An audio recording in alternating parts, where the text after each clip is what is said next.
Hello everyone. Before we start, make sure to like and subscribe to the channel, and leave a comment with where you're from and what time you're watching. That way, YouTube will keep showing you stories just like this one. Now, let's begin. Nora and I left Denver on a Wednesday afternoon in November of 2022, heading south toward Albuquerque, where her sister lived with her husband and 2 kids. We had been married 6 years by then, and this Thanksgiving trip had become something of a tradition for us, a chance to escape our routines and spend a few days with family before the chaos of December set in. I had just clocked out from the warehouse where I had worked since finishing school back in 2014, and Nora picked me up right at the gate so we could hit the road without wasting any time. She was the planner between the two of us, the one who mapped out rest stops and calculated arrival times down to the minute, and she had a whole system for these drives. Cooler packed with sandwiches and fruit, thermos of black coffee, a playlist of true crime podcasts queued up on her phone. I loved watching her in those moments before a trip, the way she double-checked everything and made little notes in the margins of her printed directions. That afternoon she was wearing my old college sweatshirt and had her hair pulled back in a messy bun, and I remember thinking how lucky I was to have found someone who still made me smile after all those years together. She kissed me on the cheek as I slid into the driver's seat and told me we would be at her sister's place by sunrise. We crossed into New Mexico around 9 that evening, the landscape growing darker and more sparse with every mile south of Raton. The highway cut through hills and valleys that seemed to swallow the light, and there were stretches where the only thing visible was the white line at the edge of the road and the faint glow of distant ranch lights. Nora had dozed off somewhere around 10, her head tilted against the passenger window with my jacket rolled up beneath her cheek. I kept the radio on low, some local station playing old country songs interrupted by static whenever we passed through a dead zone. The temperature outside had dropped into the low 30s, and I could feel the cold seeping through the gaps in the car's old weather stripping. We were driving a Subaru Outback that had belonged to my father before he passed, and it had close to 200,000 miles on it but still ran like a dream.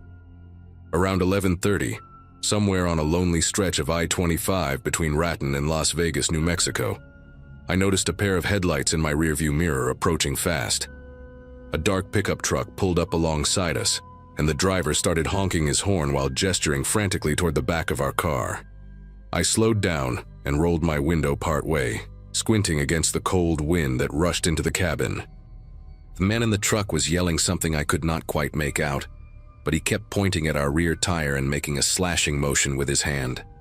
Nora stirred awake beside me, blinking in confusion as she tried to understand what was happening. I told her someone was flagging us down, said it looked like we might have a flat or something dragging underneath. She rubbed her eyes and leaned forward to peer out the windshield at the truck that had now pulled ahead of us. The driver had his hazards on and was slowing to a stop on the wide shoulder about 50 yards up the road. I remember hesitating for just a second, something in my gut telling me to keep driving, but the logical part of my brain took over. If we really did have a flat tire, driving on it would destroy the rim and leave us stranded in an even worse spot. I pulled off behind the truck, our headlights illuminating the back of a mud-splattered Dodge Ram with New Mexico plates. The man stepped out and walked toward us, and I could see now that he was tall, maybe 6'3" or 4", wearing a denim jacket and a baseball cap pulled low over his face. I told Nora to stay in the car and keep the doors locked while I checked things out. She nodded, still half asleep, and I stepped out into the freezing night air with my phone flashlight ready.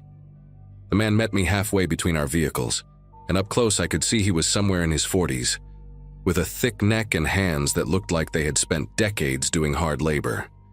He had a friendly enough smile, the kind that crinkled the corners of his eyes, and he told me he had been driving behind us for a few miles and noticed sparks coming from our back left tire. I thanked him and walked around to check, crouching down to get a better look. The tire seemed fine to me, fully inflated, no visible damage, no loose hubcap or anything that would cause sparks. I stood up and turned to tell him it looked okay, and that is when I saw he had moved much closer than before. He was standing maybe 3 feet away now, his smile gone, replaced by an expression I still cannot describe properly. It was blank, completely empty, like a mask someone had forgotten to put features on. I asked him if he saw which tire it was, trying to keep my voice steady, and he just tilted his head slightly to one side without answering.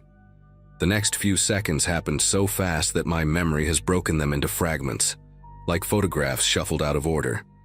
I remember turning back toward our car, wanting to put distance between myself and this man whose whole demeanor had shifted into something predatory.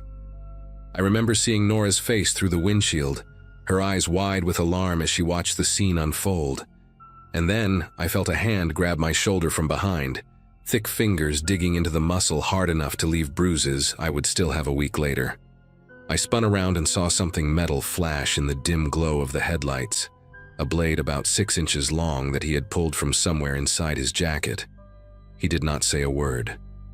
He just swung at me in a horizontal arc aimed at my throat, and the only reason he missed was because I stumbled backward and tripped over my own feet. I hit the gravel hard, the impact knocking the wind out of me, and I heard Nora scream from inside the car. The man stepped over me like I was nothing more than an obstacle, his boots crunching on the frozen ground as he walked calmly toward the driver's side door, where Nora was fumbling with her phone. I scrambled to my feet, yelling for her to run, to get out the other side and run into the darkness where he could not follow. But she was panicking, her fingers not cooperating as she tried to unlock her phone and call for help. The man reached the car and slammed his fist against the window so hard, I thought the glass would shatter. Nora screamed again, and finally threw herself across the center console toward the passenger door. But she was tangled in the seatbelt she had forgotten to unbuckle. I ran at him from behind, not thinking, just reacting on pure adrenaline and terror. I tackled him around the waist and we both went down onto the pavement, the knife skittering out of his grip and sliding somewhere beneath our car. He was stronger than me, much stronger, and within seconds he had flipped our positions and pinned me to the ground with his knee on my chest. His face was inches from mine, and I could smell cigarette smoke and something sour on his breath as he wrapped both hands around my throat. The world started going gray at the edges, sounds becoming muffled and distant, and the last thing I saw before my vision tunneled was Nora finally bursting out of the passenger door and running toward the empty highway. Then his weight suddenly lifted off me, and I heard his footsteps pounding away in the direction she had gone. I lay there gasping for air, my throat burning and my vision slowly coming back into focus. Every breath felt like swallowing broken glass, and when I tried to call out for Nora, only a rasping whisper came out. I forced myself onto my hands and knees, then staggered upright using the side of our car for support. The highway stretched out in both directions, empty and silent except for the wind howling across the open plain. I could not see Nora. I could not see the man. The darkness beyond our headlights was absolute, a wall of black that could have been hiding anything. I stumbled forward, following the direction I had seen her run, my legs barely cooperating as the adrenaline started to fade and the pain set in. I called her name over and over, my voice getting stronger with each attempt, but the only answer was the wind. About 200 yards from the car, I found her shoe, a white sneaker she had been wearing since we left Denver, lying on its side in the middle of the road. I picked it up and kept walking, kept calling, kept praying to a God I had not spoken to in years. I found her maybe 50 yards further, just off the shoulder where the gravel gave way to scrub brush and frozen dirt. She was lying on her back, completely still, her eyes open and staring at the stars. The front of her sweatshirt, my old college sweatshirt, was dark and wet in a way that I understood immediately but refused to accept. I dropped to my knees beside her and grabbed her hand, and it was still warm, still felt like her, but there was no pulse beneath my fingers. I kept saying her name, kept telling her to wake up, kept promising that help was coming and everything would be okay. But she did not blink. She did not breathe. The wound across her throat was deep, almost surgical in its precision, and the blood had already stopped flowing because there was none left to flow. I do not know how long I knelt there holding her hand in the freezing dark. It could have been 5 minutes or an hour. Time had stopped meaning anything at all. At some point, I became aware of headlights approaching from the north, a semi-truck that slowed as it passed our abandoned car, and then pulled onto the shoulder when the driver saw me kneeling in the brush. He was a heavy-set man in his 60s named Hank, and he called 911 while wrapping his own jacket around my shoulders because I had started shaking so violently I could barely speak. The police arrived first, 2 state troopers in separate vehicles with their lights painting the desert in alternating flashes of red and blue. Then came the ambulance, then more police, then a detective in an unmarked sedan who introduced himself as Sergeant Philip Reeves.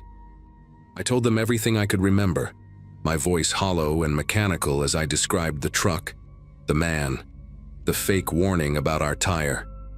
They took photographs of the bruises on my throat, the scrapes on my palms from hitting the gravel, the shoe I was still clutching in my hands like some kind of talisman. Someone draped a thermal blanket over me and guided me to the back of an ambulance where a paramedic checked my vitals and shined a light in my eyes.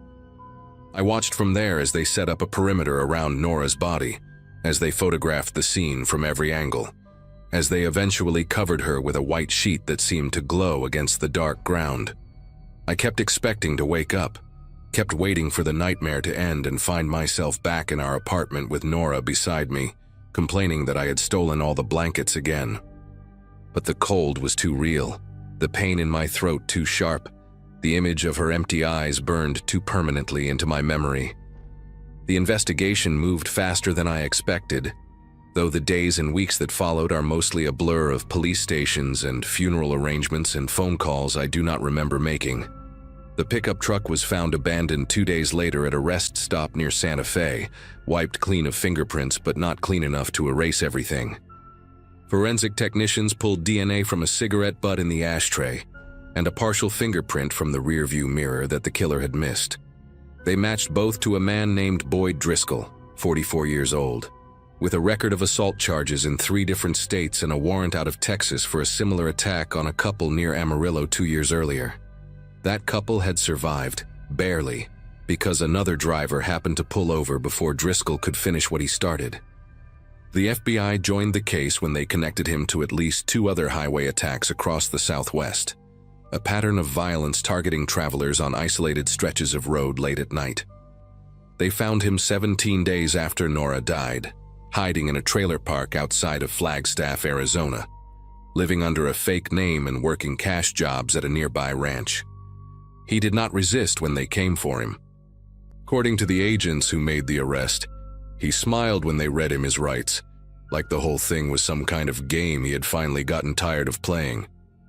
The trial took place in Albuquerque the following spring, and I sat in that courtroom every single day for 3 weeks straight. Nora's sister sat beside me, her hand gripping mine so tight it left marks, and together we listened as prosecutors laid out the evidence piece by piece. The DNA, the fingerprints, the testimony from the couple in Texas who identified Driscoll as the man who had attacked them on a lonely highway outside of Amarillo.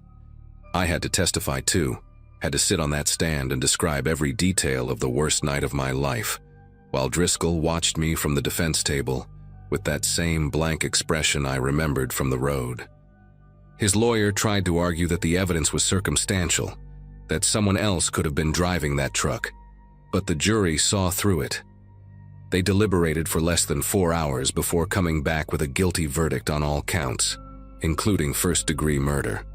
The judge sentenced him to life without the possibility of parole, and when they led him out of the courtroom in handcuffs, he turned and looked directly at me. He did not say anything, did not smile, just stared for a long moment before the bailiffs pushed him through the door. I have seen that look in my dreams more times than I can count. It has been almost 2 years now, and I still cannot drive at night without feeling my chest tighten and my breathing go shallow. I sold the Subaru, sold our apartment, moved to a small town in Vermont where Nora and I had always talked about retiring someday. Her sister checks in on me every few days, sends me photos of her kids who are growing up so fast, reminds me that Nora would want me to keep living even when living feels impossible. I go to therapy twice a week and take medication that helps me sleep without dreaming. Some days are better than others. Some days I can almost convince myself that I am healing, that the weight on my chest is getting lighter, that eventually I will be able to remember Nora without seeing her lying in that frozen dirt with her eyes full of stars. But then I will hear a car horn honk unexpectedly, or see a dark pickup truck in a parking lot, or notice someone walking a little too close behind me, and all of it comes rushing back like it happened yesterday. I am sharing this because I need people to understand that these things happen to real people on ordinary nights, when they are just trying to get from one place to another. If someone flags you down on an empty road, do not stop. Keep driving. Call 911 and let them check it out. Because the 5 minutes you save by being a good Samaritan might cost you everything you have ever loved.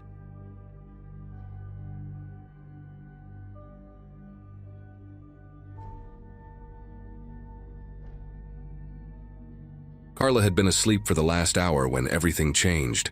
We were driving from Portland down to Sacramento for her cousin's wedding, a long haul we had decided to tackle in one shot to save money on a motel. She and I graduated together from Oregon State in 2015, got married 2 years later, and between her nursing shifts and my work as an electrician, we rarely found time for road trips anymore. That Thursday morning we left before sunrise, loaded the Subaru Outback with snacks and luggage, and watched the Pacific Northwest fade into California's Golden Hills. September had brought that perfect kind of weather, where the sun warms everything without making you sweat, and I drove with the window cracked open, listening to a true crime podcast while Carla napped with her head against the glass. We had planned everything down to the rest stops, charging cables and a cooler full of sandwiches. For the first 6 hours, the trip felt almost peaceful, like a small vacation before the chaos of wedding festivities. We were somewhere past Redding, deep into that desolate corridor where gas stations become rare, and the landscape turns to dry brush and brown hills, when I noticed the man on the shoulder. A silver pickup truck sat with its hood propped open, and beside it stood a figure waving his arms slowly, almost tiredly, like someone who had been at it for a while. I eased off the gas and Carla stirred awake, squinting through the windshield at the scene ahead. He looked ordinary enough: jeans, a flannel shirt with rolled sleeves, a faded baseball cap pulled low over graying stubble, maybe mid-40s, with the kind of weathered face you see on guys who work outdoors. His truck had California plates and a gym bag sat at his feet. Carla gave me a questioning glance, that silent conversation married couples have, and I pulled over about 50 feet past him. Broad daylight, cell service on my phone, and the guy seemed genuinely stuck. When I rolled down my window, he approached with a relieved expression and explained his fuel pump had failed, leaving him stranded for nearly 2 hours with nobody stopping to help. His name was Greg, or at least that is what he told us. He said he was heading to Stockton to visit his daughter, that he had been driving since morning and the truck just died on him without warning. The way he spoke seemed calm, polite even, with a slight southern drawl that made him sound friendly. He asked if we could give him a ride to the next town with a mechanic, maybe 20 or 30 miles down the road. Carla looked at me, and I could see her doing the mental math. Daylight, public highway, 2 of us versus 1 of him. I told Greg to grab his bag and hop in the back seat. He thanked us repeatedly, almost too much, and settled in behind Carla with his gym bag on his lap. As I pulled back onto the interstate, I caught a glimpse of him in the rearview mirror, adjusting his cap and looking out the window. Nothing alarming. Nothing strange. Just a guy who got unlucky with car trouble, or so I convinced myself in that moment. The first 15 minutes passed without incident. Greg made small talk about the weather, asked where we were headed, and mentioned he used to work construction before his back gave out. Carla, always the friendly one, engaged him with questions about his daughter, and he answered with the kind of vague details that seemed normal at the time. She was in college studying something with computers, lived with her boyfriend in an apartment near downtown. He spoke slowly, deliberately, and I noticed he kept glancing at my phone mounted on the dashboard, watching the GPS map as it tracked our route south. At some point, he asked how far we were from the next exit, and when I said about 12 miles, he nodded and went quiet. Carla shot me a look through the corner of her eye, the kind that said she was paying attention too. The silence in the car grew heavier, and I found myself gripping the steering wheel tighter than necessary, though I could not pinpoint exactly why. Things shifted when we approached the exit for a small town called Cottonwood. I signaled to take the off-ramp, figuring this would be a good place to drop Greg off and let him find a mechanic or call a tow truck. But before I could merge into the exit lane, his voice came from the back seat, sharper than before. "Keep going straight," he said. "This town is no good. Nothing open on Thursdays." I glanced at Carla, who had turned slightly in her seat to look at him.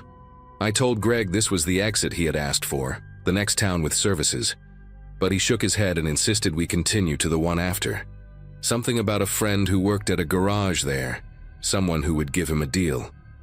His tone had changed, the friendly drawl replaced by something flatter, more insistent.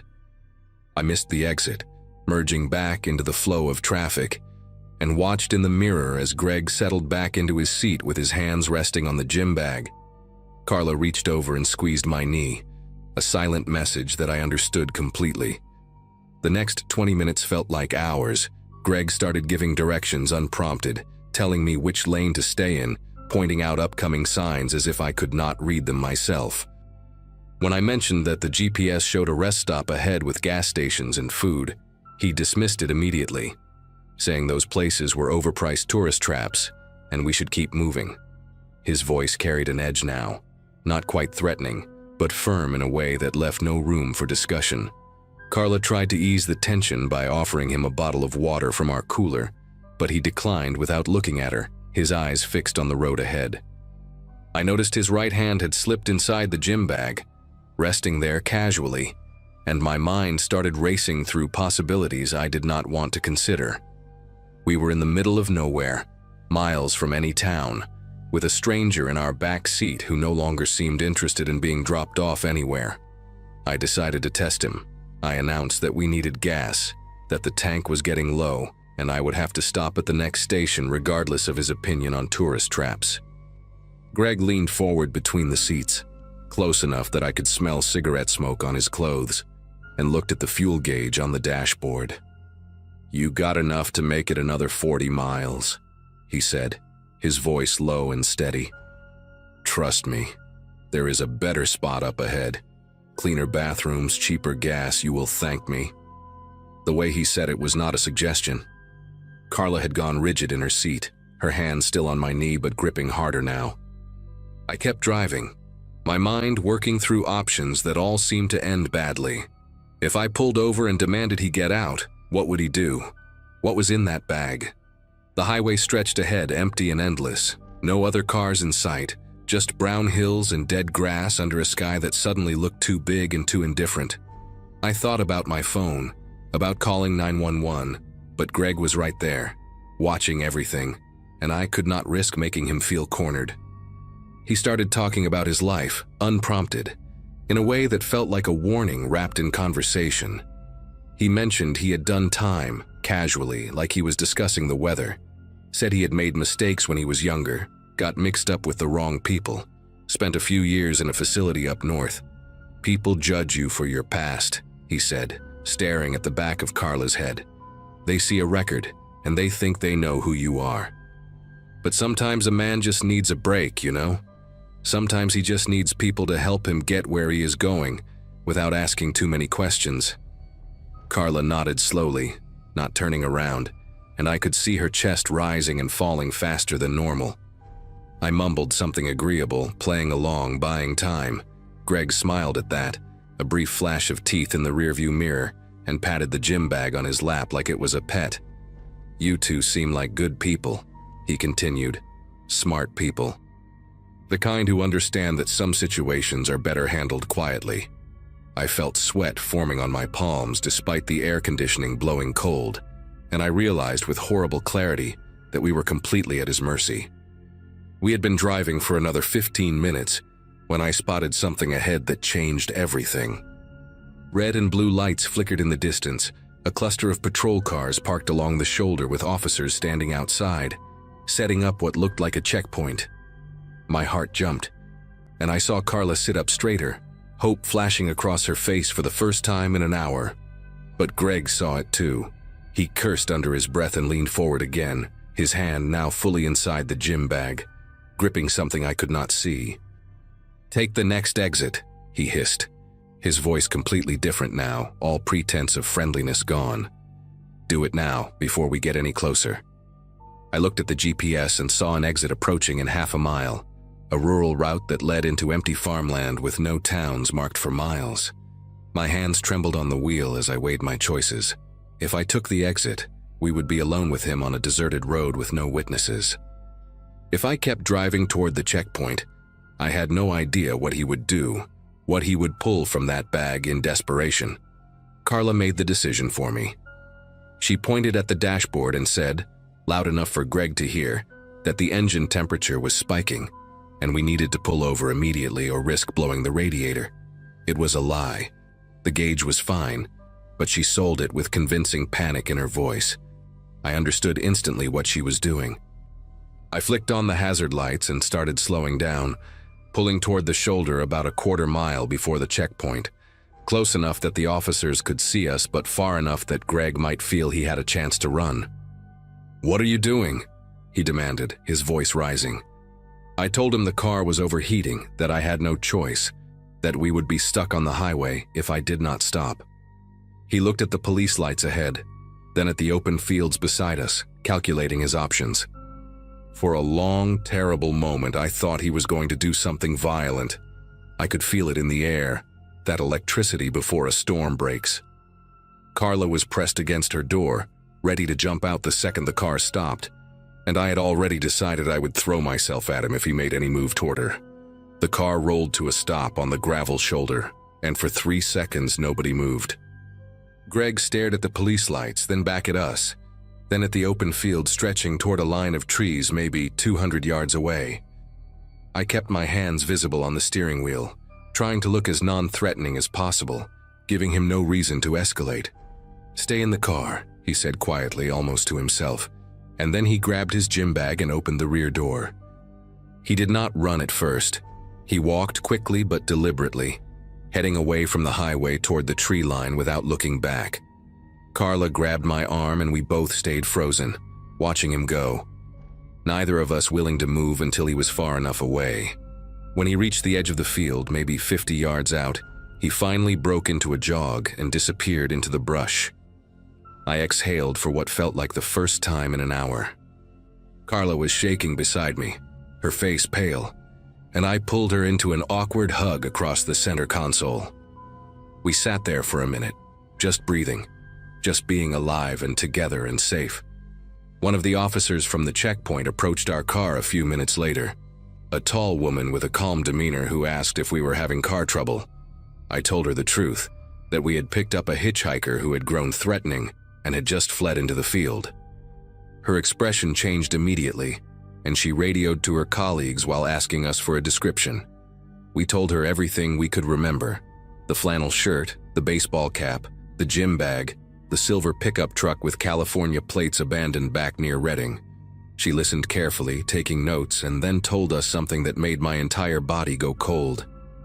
They were looking for someone matching that description in connection with an armed robbery 2 counties north, a gas station holdup where the clerk had been badly beaten. The man had carjacked a truck to escape and had been last seen heading south on this very highway. We had been driving for over an hour with someone capable of real violence sitting 3 feet behind my wife. The officer took our contact information and told us we might be called as witnesses, then let us continue on our way. Carla and I did not speak for the next 50 miles. We just held hands across the console, the radio off, the only sound the hum of the engine carrying us toward Sacramento and away from the worst day of our lives.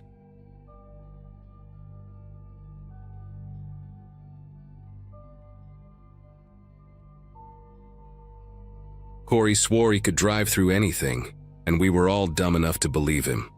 March 2023, spring break, and our little group had been on the road for almost 9 hours.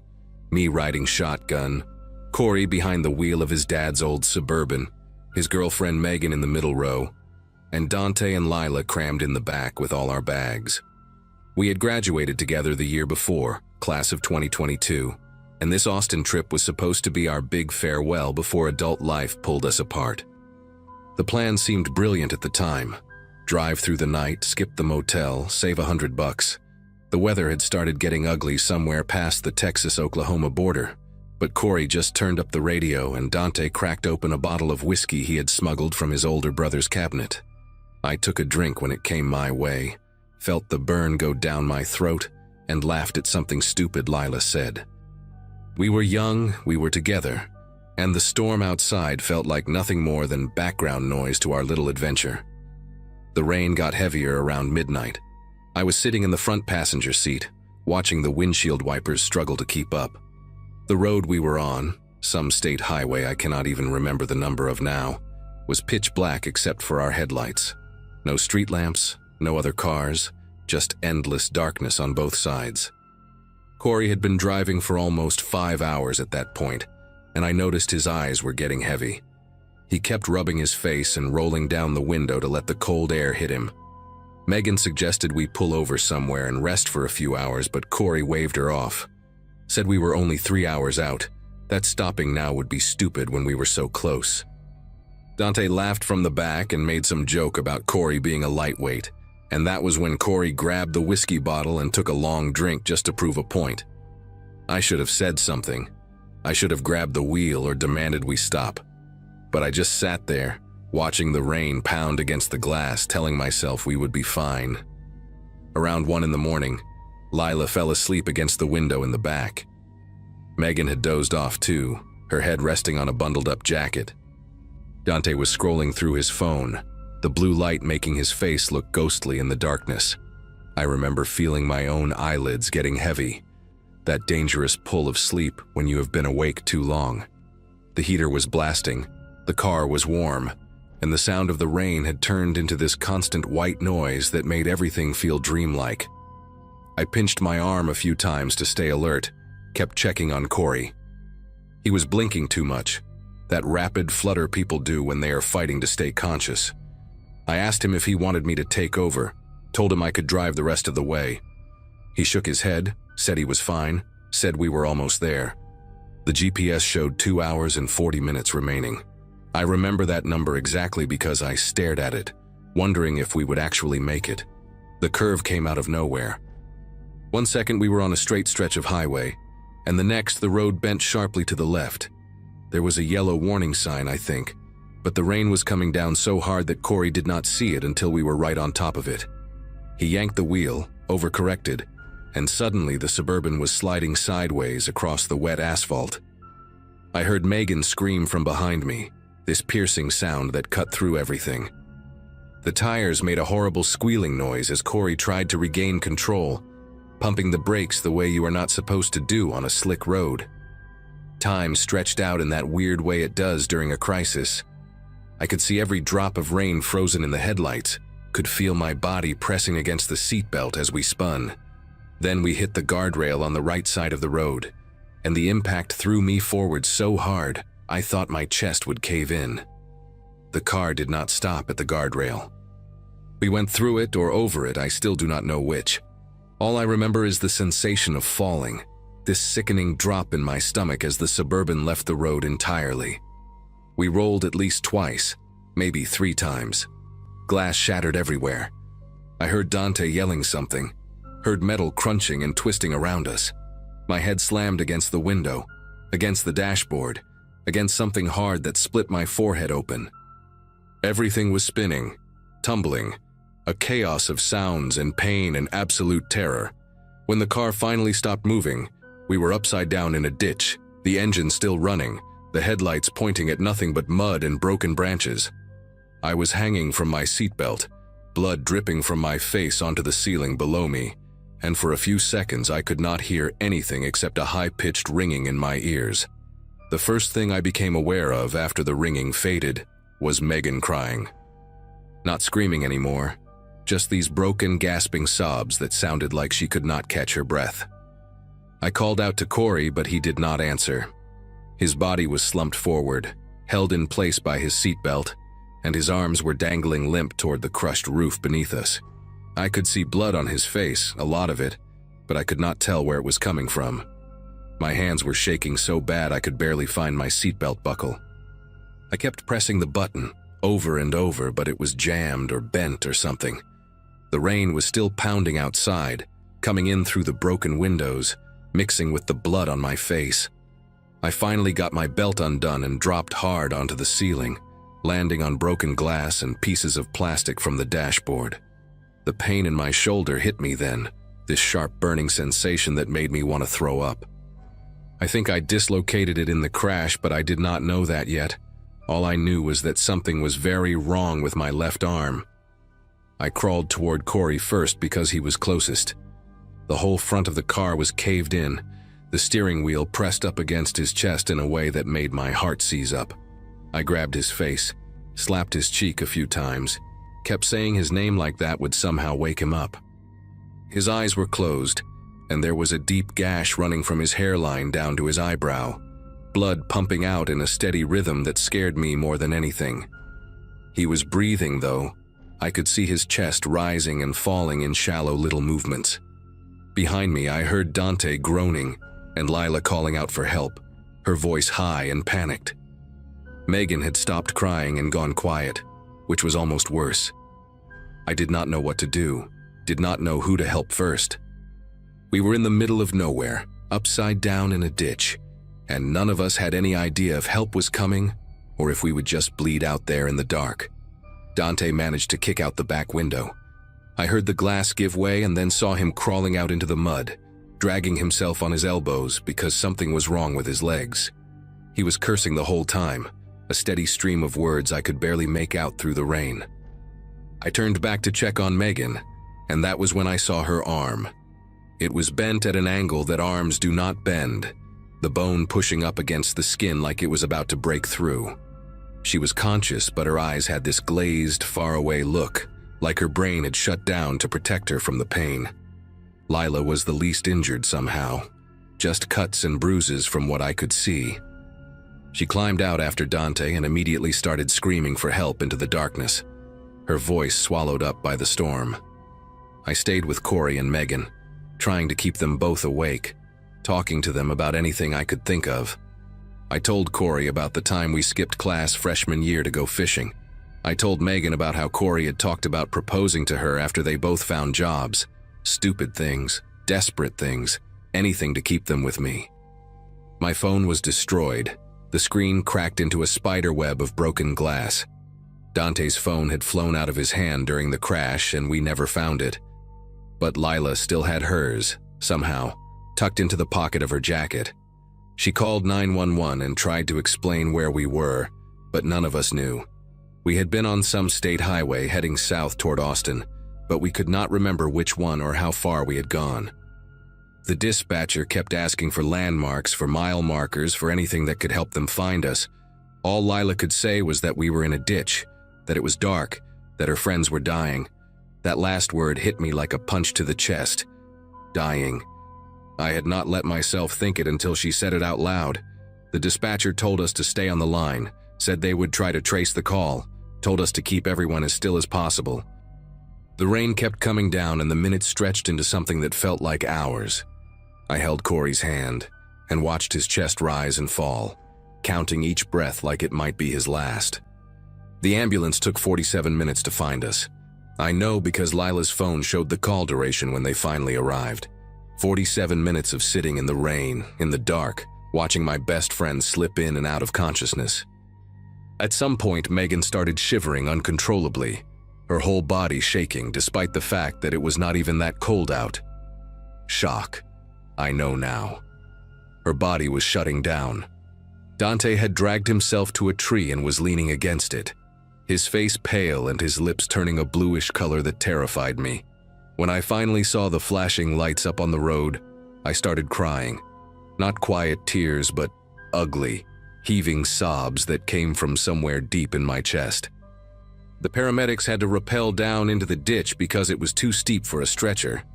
They put a neck brace on Corey and strapped him to a board, and it took 4 of them to carry him back up to the road. I refused to leave until everyone else was out. Stood there in the mud with my dislocated shoulder and my bleeding head, watching them pull my friends out of that hole one by one. The hospital is a blur of fluorescent lights and antiseptic smell, and people asking me questions I could not answer.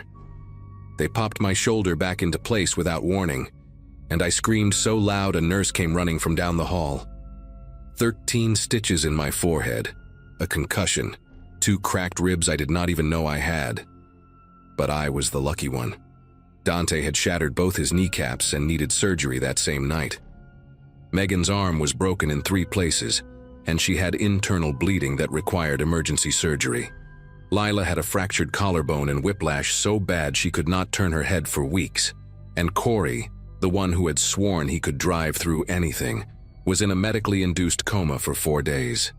Traumatic brain injury, they said, swelling in his skull. They had to drill a hole to relieve the pressure. His parents flew in from Michigan, and his mom grabbed me by the shoulders in the waiting room, asking me what happened, asking me why we did not stop, asking me questions I have been asking myself every single day since. Corey woke up on the 5th day. He did not remember the crash, did not remember the curve or the rain or the guardrail. The last thing he recalled was passing the Texas border and Dante handing him the whiskey bottle. The doctor said that was normal, that the brain protects itself by erasing trauma. I wished my brain would do the same. Instead, I remember everything. The sound of Megan screaming, the way the car felt when it left the ground, the smell of blood and gasoline mixing with rain. Corey spent 3 weeks in the hospital and another 2 months in physical therapy, relearning how to walk in a straight line. Dante still walks with a limp, and probably always will. Megan never got full range of motion back in her arm. She and Corey broke up about 6 months after the accident, not because of any fight, but because every time she looked at him, she saw that night. That is what she told Lila anyway. Some things just break in ways that cannot be fixed. It has been almost 2 years now and I still cannot drive at night. The moment the sun goes down and I am behind a wheel, my chest gets tight and my vision starts to tunnel and I have to pull over before I have a full panic attack. I take medication for it, see a therapist every other week, do all the things you are supposed to do. But some nights I still wake up at exactly 1:47 in the morning, the time the crash happened according to the police report, and I am back in that ditch, hanging upside down, blood in my eyes. Corey not answering when I call his name. The 5 of us do not really talk anymore, not because anyone is angry, but because being together means remembering, means looking at Dante's limp or Megan's stiff arm, or the scar on my forehead and reliving the worst night of our lives. We saved $100 by not stopping at that motel. We saved $100 and it cost us everything else. I tell this story now because I need someone to understand that it can happen to you. One bad decision, one moment of thinking you are invincible and suddenly you are upside down in the dark, wondering if you are going to die. Pull over, get the motel. It is not worth it. Nothing is worth it.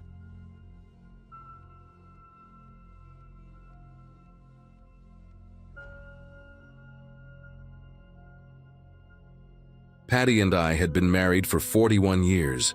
When we finally decided to take that cross-country trip we kept postponing, since our youngest graduated college back in 2008.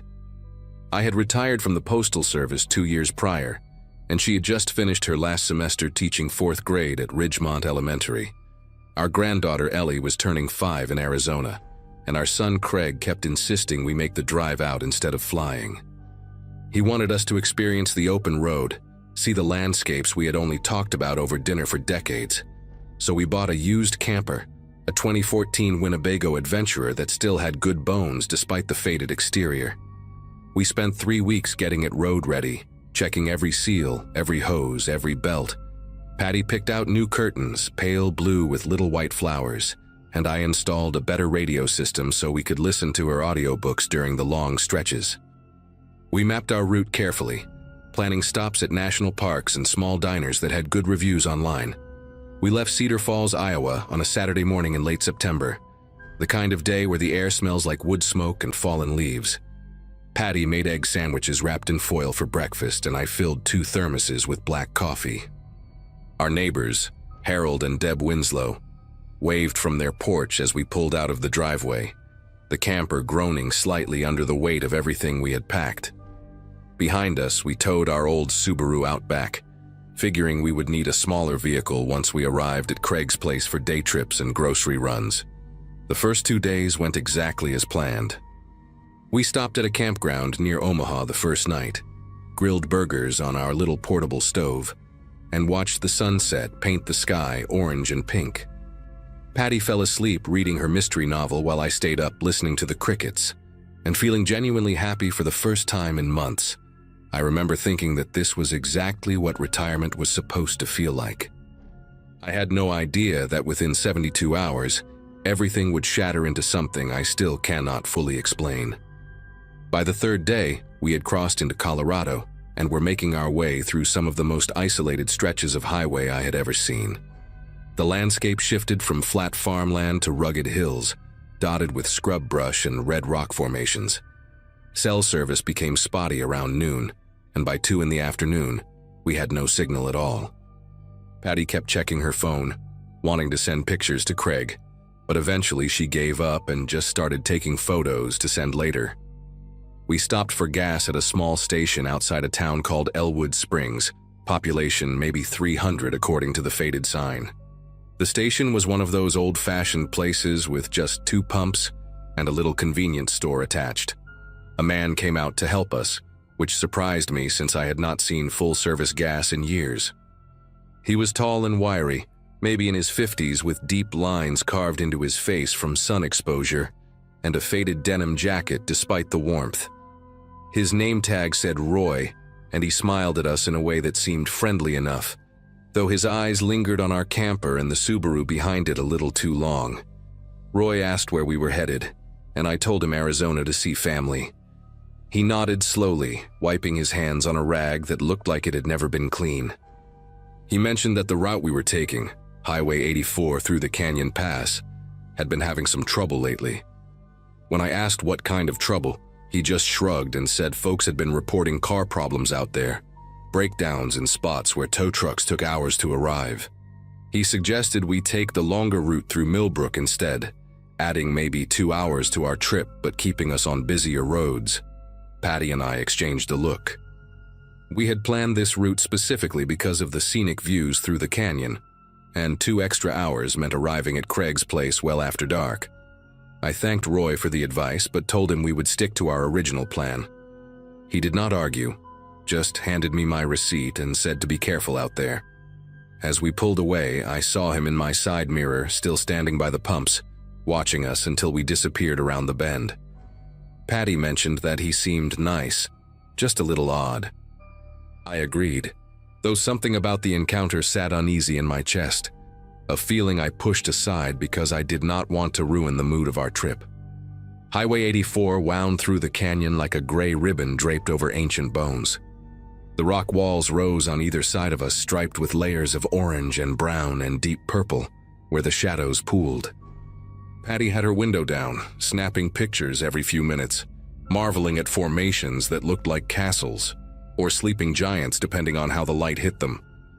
The road was narrow, barely wide enough for 2 vehicles to pass, and I found myself gripping the steering wheel tighter than usual as we navigated the curves. We had not seen another car in over an hour. The camper handled well enough, but towing the Subaru made everything feel heavier, more sluggish. Around 4 in the afternoon, I noticed a white pickup truck appear in my rearview mirror. It stayed far back at first, just a speck against the canyon walls, but over the next 20 minutes it gradually closed the distance until it was maybe 50 yards behind us. I could not see the driver clearly through the glare on their windshield, just a dark shape behind the wheel. Patty noticed me checking the mirror and turned around to look. She said it was probably just someone else heading through the canyon, nothing to worry about. I nodded, but I kept watching. The pickup stayed behind us for another 30 minutes, never passing even when the road widened enough to allow it. When I slowed down, it slowed down. When I sped up slightly, it matched my pace exactly. Patty stopped taking pictures and started watching the truck too, her earlier cheerfulness fading into something more guarded. I suggested we pull over at the next scenic overlook and let them pass just to ease my mind. She agreed quietly. About 10 minutes later, we reached a small gravel pullout with a wooden sign marking it as Canyon Ridge Viewpoint. I eased the camper off the road and came to a stop, expecting the white pickup to cruise past us and disappear around the next bend. Instead, it slowed down as it approached, almost to a crawl, and I got my first clear look at the driver. He was a younger man, maybe mid-30s, with a shaved head and a thick beard that covered most of his face. He wore dark sunglasses even though the sun was already dipping behind the canyon walls. He stared directly at us as he passed, his head turning to follow our position, and I saw his lips move like he was saying something or maybe counting. Then he accelerated and vanished around the curve ahead. Patty grabbed my arm and asked if I saw that, if I saw the way he looked at us. I told her yes, I saw it. We sat there in silence for a long moment, the engine idling, the wind whistling through the canyon like a low moan. I wanted to turn around. I told Patty we should head back to Elwood Springs, find a place to stay for the night, and take the alternate route in the morning. But she pointed out that we had already driven over an hour into the canyon, and going back would mean losing most of the daylight we had left. The map showed a small town called Hadley about 45 minutes ahead, and she suggested we push through, get to Hadley, and stop there instead. It made sense logically, and I told myself the man in the pickup was probably just some local who was curious about out-of-state plates. People in isolated areas noticed strangers. It did not have to mean anything sinister. So I put the camper back in drive and pulled onto the highway, checking my mirrors constantly, scanning the road ahead for any sign of that white truck. For the next 20 minutes, the drive was uneventful. The canyon walls began to shrink as we climbed higher, and patches of pine forest started appearing on the slopes. Patty relaxed a little, commenting on how pretty the trees looked in the golden afternoon light. I let myself breathe again. Maybe we had overreacted. Maybe the guy was just odd, nothing more. Then we came around a sharp bend and I had to slam the brakes so hard that Patty lurched forward against her seatbelt, and our coffee thermos flew off the dashboard onto the floor. The white pickup was parked sideways across the road, blocking both lanes completely. The driver was standing in front of it, arms crossed over his chest, watching us approach. He had taken off his sunglasses, and even from 50 feet away I could see his eyes were pale, almost colorless, like dirty ice. Behind him, 2 other men emerged from the tree line on the right side of the road. One was short and stocky, wearing a camouflage jacket and carrying something in his right hand that I could not identify at first. The other was taller, thinner, with long greasy hair pulled back in a ponytail and a cigarette hanging from his lip. They walked slowly toward the pickup, flanking the bald man, and all 3 of them stared at our camper with expressions that held no friendliness, no curiosity, only a kind of flat anticipation. Patty whispered my name, her voice tight and thin. I threw the camper into reverse, my foot already pressing the gas pedal. But before I could move more than a few feet, I heard the sound of another engine behind us. I looked in my side mirror and saw a rusted brown sedan pulling up to block our retreat, stopping about 20 yards back. A 4th man stepped out, older than the others, with gray stubble and a hunting rifle resting casually against his shoulder. We were boxed in completely, trapped in a stretch of canyon road with rock walls on one side, thick forest on the other, and men who clearly had been waiting for us to arrive. Patty begged me to do something, anything, but my mind went blank with a kind of terror I had never experienced before. 41 years of marriage, 2 kids raised, a whole life built on routine and predictability, and none of it had prepared me for this moment. The bald man started walking toward us, his boots crunching on the gravel, and he motioned for me to roll down my window. I did not move. He stopped about 10 feet from my door and tilted his head like he was studying an animal in a cage. Then he spoke, his voice calm and almost friendly, telling me that we could do this the easy way or the hard way, and that the easy way meant stepping out of the vehicle with our hands visible and cooperating. He said they were not going to hurt us if we behaved, that they just wanted the camper and whatever cash we had, and then they would let us walk to Hadley on foot. I wanted to believe him. Part of me was desperate to believe that this was just a robbery, that we would lose our belongings but keep our lives. But I looked at the other men, at their faces, at the way the stocky one kept tapping whatever was in his hand against his thigh. and I knew in my gut that they had no intention of letting us walk anywhere. Patty knew it too. She reached over and squeezed my hand so hard I felt her rings dig into my skin. I made a decision in that moment that still haunts me. I told Patty to hold on, and then I floored the gas pedal in reverse, aiming straight for the brown sedan behind us. The older man dove out of the way, dropping his rifle, and I heard the sickening crunch of metal as the Subaru we were towing slammed into the sedan's front end. The impact jolted us hard, and I heard glass shatter somewhere behind me, but the sedan spun sideways just enough to create a gap on the left side of the road. I threw the camper into drive and cranked the wheel, tires screaming against the asphalt as I tried to squeeze through. The bald man lunged at my window, his fist connecting with the glass and leaving a spiderweb crack across my line of sight. The stocky one ran alongside us, and I finally saw what he was carrying, a crowbar which he swung at the camper's side panel with a sound like a thunderclap. But we were moving, gaining speed, and I kept my foot pressed to the floor even as the camper rocked and shuddered from the damage. In my mirror, I saw the men scrambling back to their vehicles, and I knew we had only bought ourselves minutes at most. Patty was crying, asking if I was okay, asking what we were going to do, and I had no answers for her. All I could do was drive. The camper was struggling. Whatever damage the collision had caused, I could feel it in the way the steering pulled hard to the right, and the engine made a grinding noise that had not been there before. The Subaru behind us was dragging badly, one of its front tires blown out and scraping against the pavement in a shower of sparks. I knew we could not keep going like this for long. Patty checked her phone again, praying for a signal, but there was nothing. The road climbed higher, twisting through dense pine forest now, the canyon walls long behind us.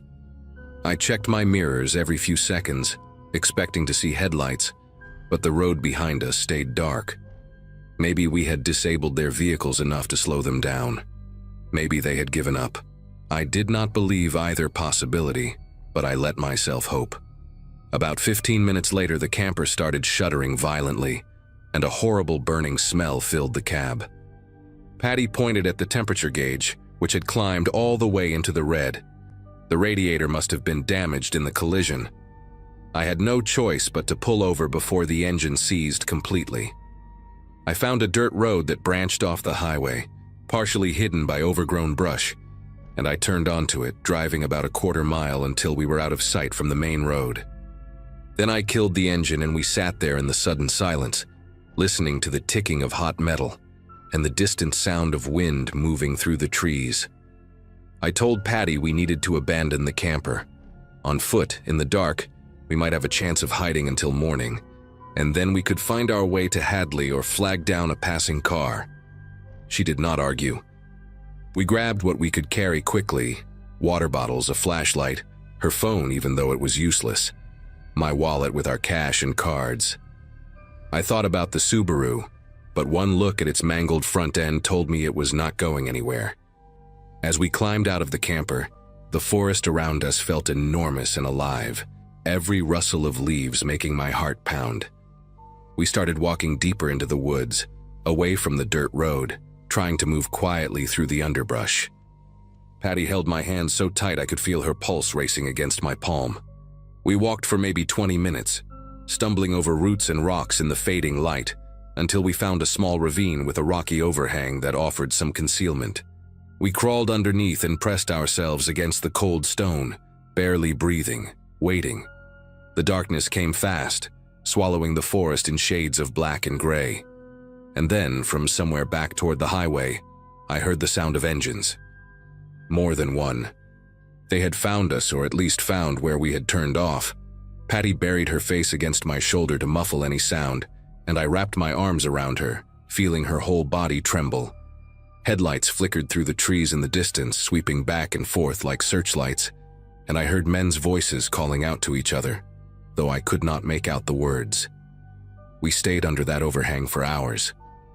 I do not know exactly how long because time stopped making sense in the darkness. At some point, the voices faded and the headlights disappeared, but neither of us dared to move. Patty fell into a kind of fitful half-sleep against my chest, whimpering softly every few minutes, and I stayed awake watching the shadows for any sign of movement. My legs cramped. My back ached from pressing against the stone. Mosquitoes found us and bit every inch of exposed skin, but I did not swat at them because even that small motion seemed too risky. Around what I guessed was 3 or 4 in the morning, I saw an orange glow rising above the tree line in the direction where we had left the camper. It flickered and grew brighter, and soon I could smell smoke drifting through the forest. They were burning it, destroying any evidence of what they had tried to do, or maybe just taking out their anger on our belongings since they could not find us. I held Patty tighter and watched the glow pulse against the sky until it finally began to fade with the first gray light of dawn. When the sun came up enough to see clearly, we crawled out from our hiding spot, stiff and exhausted and covered in dirt and bug bites. We started walking east, toward where I thought the highway should be, moving slowly and stopping every few minutes to listen for any sounds of pursuit. It took us almost 4 hours to reach a paved road, and another hour of walking along its shoulder before a truck driver spotted us and pulled over. His name was Glenn Barker, and he was hauling lumber down to Phoenix. He took one look at us, dirty and scratched up and clearly terrified, and told us to get in without asking any questions. He drove us straight to the sheriff's station in Hadley, and from there everything became a blur of statements and interviews and phone calls to Craig, who drove through the night to be with us. The police found our camper 2 days later, burned down to the frame in the spot where we had abandoned it. The Subaru was discovered about 6 miles away, stripped of its plates and anything valuable, left on the side of a logging road. They arrested a man named Wesley Grubb 3 weeks later, the bald one with the pale eyes, after he tried to pull the same scheme on another couple passing through. He had a record going back 20 years, armed robbery, assault, vehicle theft, and he was linked to at least 2 other disappearances in that region where the victims were never found.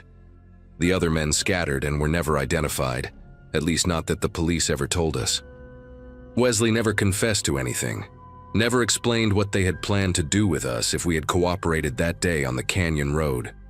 I think about it sometimes, late at night when Patty is asleep beside me and the house is quiet. I think about what would have happened if I had not slammed that gas pedal in reverse, if I had believed his lie about letting us walk to Hadley. We would be 2 more names on a list of people who vanished on a lonely stretch of highway, and our son would have spent the rest of his life wondering what happened to his parents. We never took another road trip after that. The Winnebago was gone, and neither of us had any desire to replace it. Some roads are not meant to be traveled, and some memories cannot be left behind no matter how far you drive.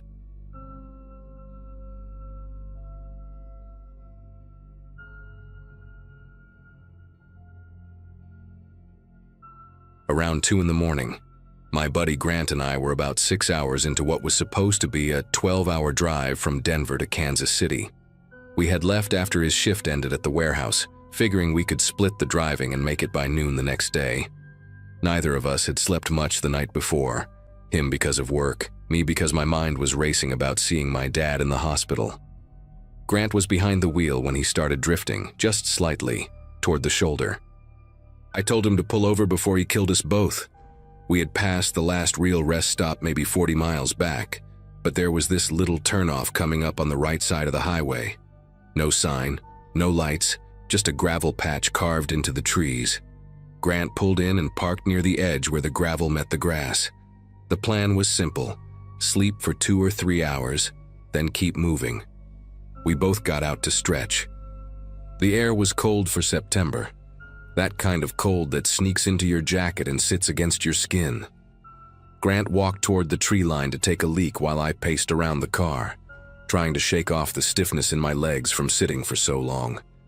Our headlights were still on, cutting 2 pale beams into the darkness ahead. That was when I noticed the ground. Right there, maybe 20 feet in front of our car, the gravel was torn up. Fresh tire marks, deep ones, like someone had peeled out in a hurry. The soil next to them was disturbed too, pushed around in uneven mounds. I remember thinking it looked wrong, like someone had been digging or dragging something heavy. I called out to Grant, told him to come look at this. He zipped up and walked over, and we both just stood there staring at the ground, trying to make sense of it. Grant pulled out his phone and turned on the flashlight. The beam was weak, but it was enough to see more than we wanted to. The tire marks were fresh. I mean, really fresh. The edges of the grooves were still sharp, not worn down by wind or rain. Whoever made them had been here within the last hour, maybe less. We followed the tracks with the light, and they curved hard toward the tree line before disappearing into the grass. That was when I caught the smell. It was faint at first, kind of sweet and chemical, like gasoline mixed with something else I could not identify. Grant smelled it too because he stopped moving and just stood there with his phone pointed at the ground. Neither of us said anything for a few seconds. We were both thinking the same thing, but neither of us wanted to be the one to say it out loud.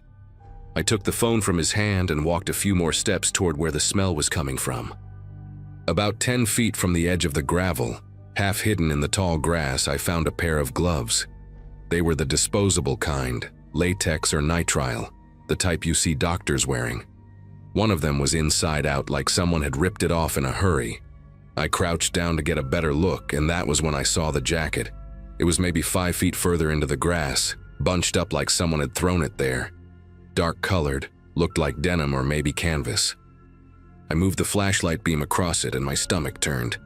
There was a stain on the back, a big one, dark and wet looking.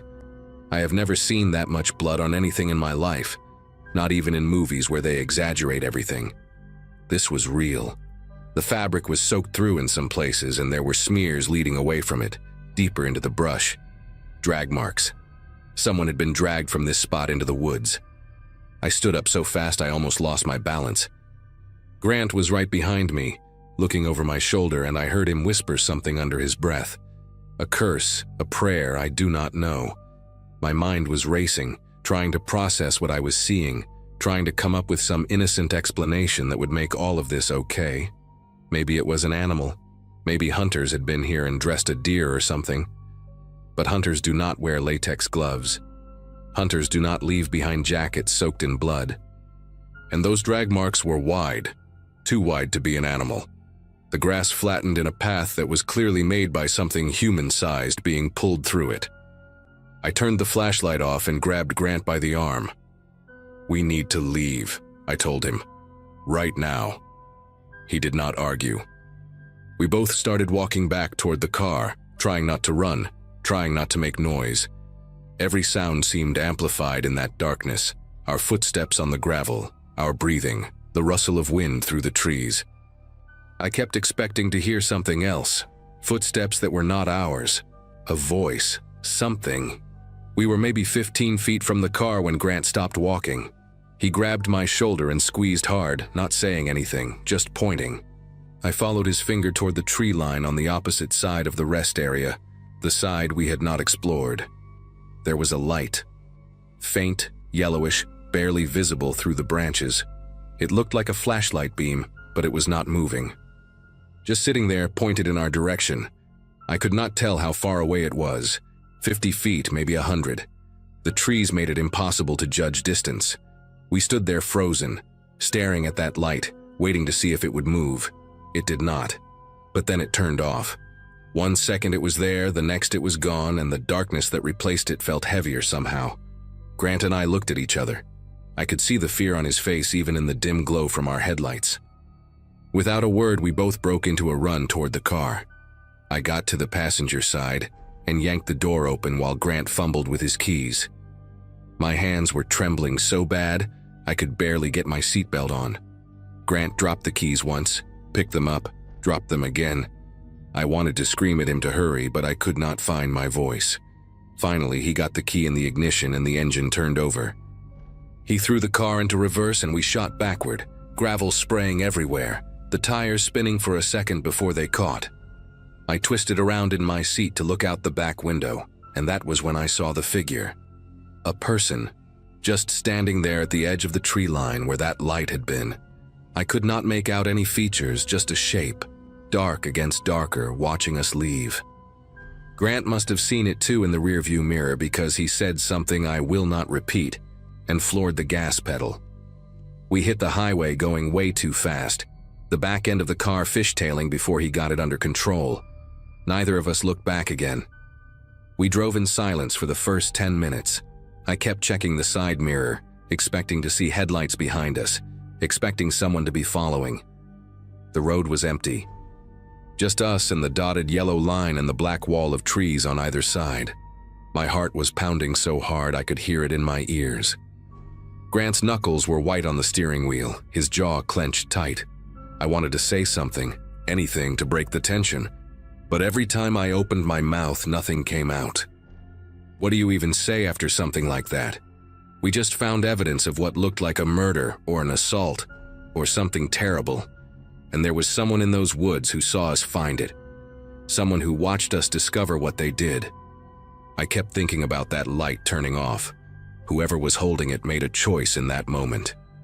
They could have stayed hidden, waited for us to leave, but they wanted us to know they were there.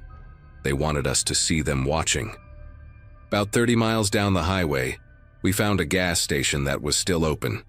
One of those 24-hour places with fluorescent lights buzzing overhead and a bored-looking guy behind the counter. We pulled in and just sat there for a minute, engine running, neither of us wanting to get out. Grant finally turned to me and asked what we should do. "Call the police," I said. Obviously, we have to call the police. But even as I said it, I felt this knot forming in my gut. What were we going to tell them? We found some gloves and a bloody jacket at an unmarked rest stop somewhere on the highway. We did not even know exactly where we had been. There were no signs, no mile markers that I remembered. Nothing to identify that turnoff. I pulled up maps on my phone and tried to scroll back along the route we had taken, but every stretch of that highway looked the same. Trees, road, trees, road. Grant suggested we just keep driving, get to Kansas City, forget about it. I told him we could not do that. If someone was hurt back there, if someone was dying in those woods while we sat here debating, we had to do something. I called 911 from the gas station parking lot. The dispatcher sounded tired, like she had already dealt with 100 calls that night and mine was just one more. I tried to explain what we had found. The tire marks, the smell, the gloves, the jacket with blood on it, the drag marks. She asked me for a location, and I told her I did not know exactly. Somewhere between mile marker 80 and 120 on the highway heading east from Denver. That was the best I could do. She asked if we had touched anything, and I said no, which was true. She asked if we had seen anyone, and I hesitated. I told her about the light in the trees, about the figure standing there when we drove away. There was a pause on the line. She asked me to describe the figure, and I said I could not. It was too dark. I just saw a shape. She told me to stay on the line while she contacted the state patrol.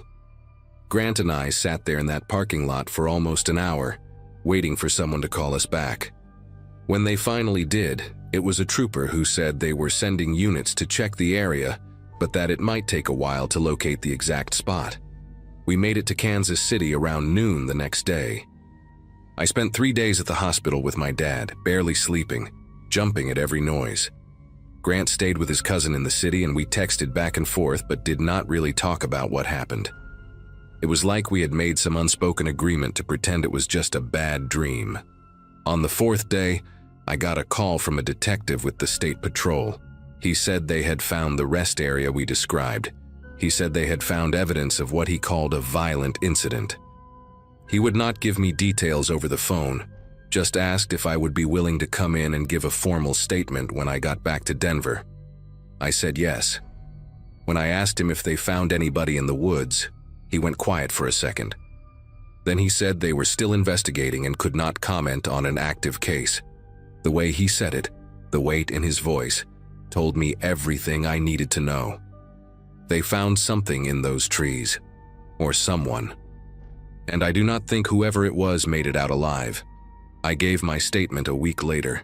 The detective showed me photos of the rest area in daylight and it looked so ordinary, so harmless, just a patch of gravel and grass next to the highway. He confirmed that they had recovered the jacket and gloves, that the blood was human, that they had found other evidence deeper in the woods that he could not discuss. He asked me again about the figure I saw, and I told him the same thing I told the dispatcher. Just a shape, too dark to see anything else. He nodded like he expected that answer. When I asked if they had any suspects, he shook his head. No witnesses except us, and we had not seen enough to help. That was 6 months ago. I still check the news sometimes, looking for any update, any arrest, anything. There has been nothing. Whoever was in those woods that night is still out there. Sometimes when I am driving at night and I see a dark turnoff on the side of the road, I feel my chest tighten, and I grip the steering wheel a little harder. I think about that light turning off. I think about that figure standing there watching us leave, knowing we had seen what they did. And I wonder if they ever think about us too.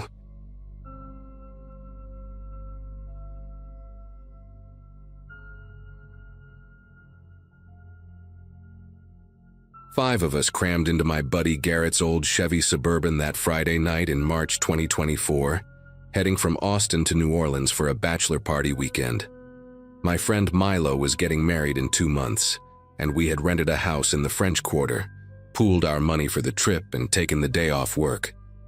I had just turned 26 the week before, still working as a paralegal at a small firm downtown. And this trip felt like the kind of escape I desperately needed after months of grinding through case files. Garrett drove first shift, Milo rode shotgun handling the playlist, and the rest of us, me, Owen, and Lucas, spread out in the back 2 rows with a cooler of sodas and enough snacks to survive an apocalypse. We left around 8 in the evening, figuring we would drive through the night and arrive by early morning. The energy in the car was electric.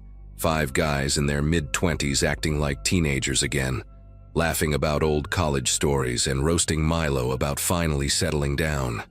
We had been on the road for maybe 3 hours when we crossed into Louisiana, somewhere past the Texas border on a stretch of Interstate 10 that felt increasingly desolate. The billboards disappeared, replaced by dense walls of black trees pressing close to the highway. Traffic thinned out until we were often the only headlights visible in either direction.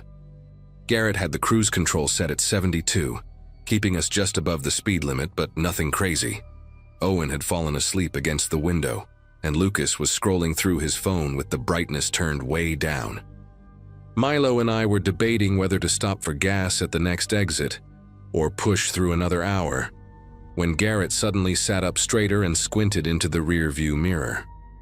Red and blue lights had appeared behind us, flickering through the back window with an intensity that made me instinctively reach for my seatbelt to check if it was fastened. Garrett muttered something under his breath and started slowing down, pulling toward the shoulder, as the vehicle behind us followed, its lights painting the dark trees in alternating splashes of color. The first thing I noticed when we came to a complete stop was the vehicle itself. It was a dark-colored SUV, maybe black or deep navy, but it had no clear markings on the side, no sheriff's star, no state trooper emblem, no police written anywhere that I could see. The light bar on top looked almost homemade, like someone had mounted it themselves, and it sat slightly crooked on the roof. Owen woke up and asked what was going on, his voice groggy and confused. Lucas leaned forward between the front seats, trying to get a better look. We all just sat there in silence for what felt like forever, watching the figure inside the SUV through our mirrors. The driver's door finally opened, and a man stepped out, but he did not walk the way cops usually walk during a traffic stop. He moved too quickly, almost eagerly, and he approached the driver's side window without that cautious, hand-on-hip posture you see in every police procedural on television. He was carrying a flashlight, but he kept it pointed down at the ground instead of into our vehicle. Garrett rolled down his window about halfway, and the man leaned in close, closer than any officer had ever gotten during the few traffic stops I had witnessed in my life. He was wearing dark clothing, something that looked like a uniform but not quite right. The shirt was plain black with no badge, no name tag, no department patches. He had a belt with various items attached, but in the dim light I could not make out what they were. His face was gaunt, with deep-set eyes that caught the red glow from his own taillights, and he had a patchy beard that looked like it had been growing unchecked for weeks. The man smiled at Garrett, but it was the kind of smile that did not reach his eyes, the kind that made you want to look away. He asked for license and registration in a voice that was too casual, too friendly, like he was greeting an old neighbor instead of conducting an official stop. Garrett handed over his documents, and the man took them without even glancing at them, just held them loosely in his hand while he scanned the inside of our vehicle with those hollow eyes. He started asking questions, but none of them had anything to do with why he had pulled us over. He wanted to know where we were headed, which I guess was normal enough. But then he asked how long we planned to stay. He asked if anyone was expecting us, if we had told our families about the trip, if anyone knew exactly which route we were taking. Milo shifted uncomfortably in the passenger seat and said we were just going to New Orleans for a weekend trip, trying to keep it vague. The man nodded slowly like he was cataloging every word. Then he pointed his flashlight directly at Lucas in the back seat and asked him specifically if he had a girlfriend waiting for him at home. Lucas stammered out a confused yes, and the man asked if she knew where he was right now, if she would notice if he did not text her tonight. The question hung in the air like something rotten. I could feel my pulse in my throat, and I exchanged a look with Owen that confirmed we were both thinking the same thing. Something was very wrong here. Garrett finally asked what this was about, what he had been pulled over for, and the man just chuckled and said he would get to that. The man stepped back from the window and walked slowly around the front of the Suburban, dragging his fingers along the hood as he went, like he was inspecting it for dust. He stopped at the passenger side and tapped on the window with one knuckle, signaling for Milo to roll it down. Milo hesitated, looking at Garrett, who gave a small nod because what else could we do? The guy had lights. He had pulled us over. We were stuck on the side of a dark highway in the middle of nowhere, Louisiana. Milo cracked the window just a few inches, and the man bent down to peer inside, his face uncomfortably close to the glass. He asked Milo to step out of the vehicle. Just like that, casual as anything, like he was asking him to pass the salt. He said he needed to speak with him privately, that it was standard procedure, that it would only take a minute. My heart was hammering so hard I could hear it in my ears. Milo asked why, asked what he had done, and the man's expression flickered. Just for a second, something cold and irritated passed across his face before the fake friendliness returned. He repeated that he needed Milo to step out, and this time his voice had an edge to it. That was when Garrett did something that probably saved us. He pulled out his phone and said he was going to call 911 just to verify the stop. Said he had heard about fake police incidents and wanted to make sure everything was legitimate. He said it calmly, almost apologetically, like he was embarrassed to be cautious. The man outside straightened up fast, and I watched his whole demeanor change in an instant. The fake smile vanished completely. His jaw tightened, and he took a step back from the vehicle, his eyes darting toward his SUV parked behind us. He told Garrett that would not be necessary, that he was wasting everyone's time, that we were free to go. Just like that. No ticket, no warning, no explanation for why he had pulled us over in the first place. He did not even hand back Garrett's license and registration. He just dropped them on the ground next to the driver's side door and started walking back to his vehicle.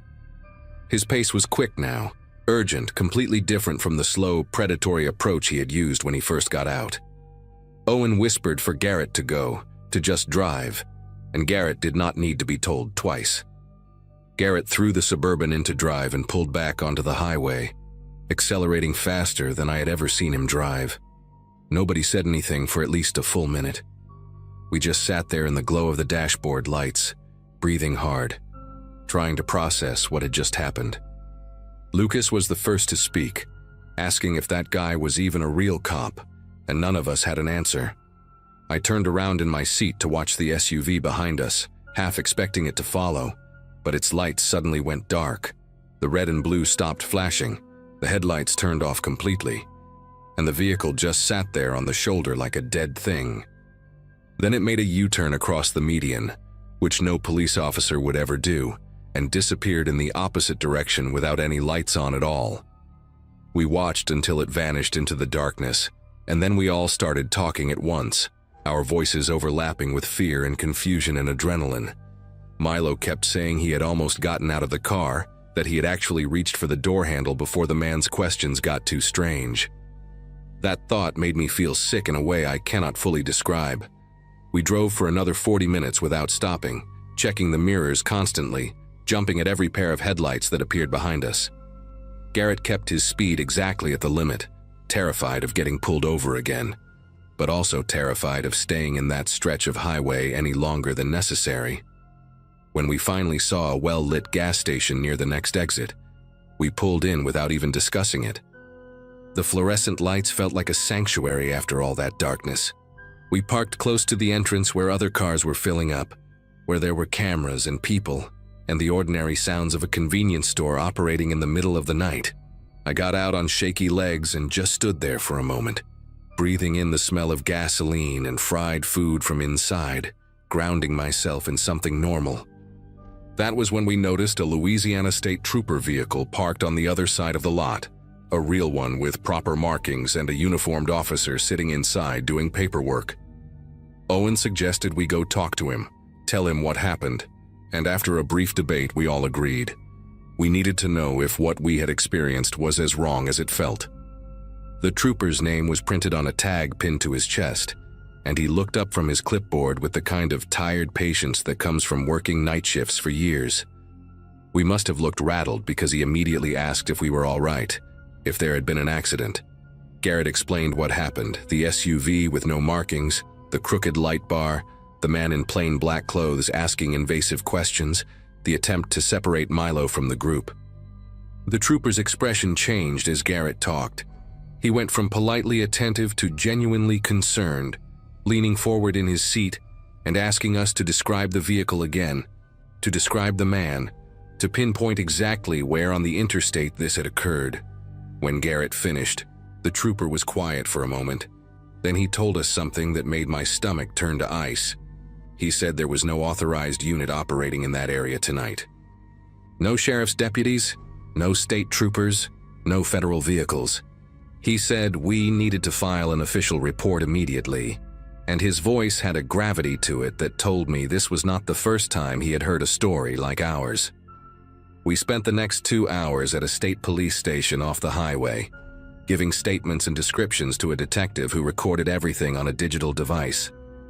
She asked us to recall every detail we could: the shape of the light bar, the exact wording of the questions, the way the man had moved, anything distinctive about his appearance or his vehicle. Lucas remembered that the SUV had a small dent on the front bumper, driver's side. Owen recalled that the man had been wearing boots that looked military, not the polished shoes a real officer would wear. I remembered his hands, how his fingernails were long and dirty, how he had a faded tattoo on his left wrist that looked like numbers or letters, but I could not make it out in the dark. The detective wrote everything down without expression, but when we finished, she thanked us in a way that felt heavy, significant. She said our description matched 2 other reports from the past 18 months, incidents on the same stretch of highway, involving a similar vehicle and a man fitting the same general appearance. She did not tell us what happened in those other cases, and I did not ask. I was too afraid of the answer. We made it to New Orleans by sunrise, but the bachelor party felt hollow after that. We went through the motions, the dinners, the bars, the laughter that came too loud and faded too quickly. But none of us could shake what had happened on that dark stretch of Interstate 10. Milo kept coming back to the moment he almost opened the door, kept saying he could feel the handle under his fingers, kept wondering what would have happened if he had stepped out into the night with that man. We never found out who he was.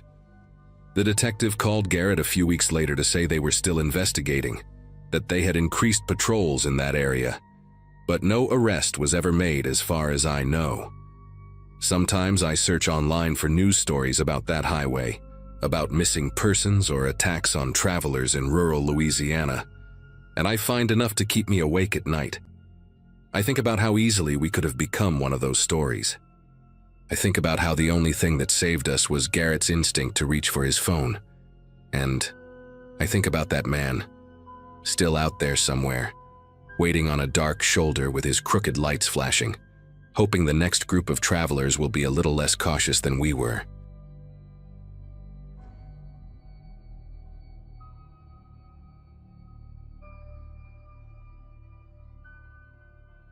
That morning marked the third stretch of our drive across a wide, quiet part of the country, where towns felt more like suggestions than places.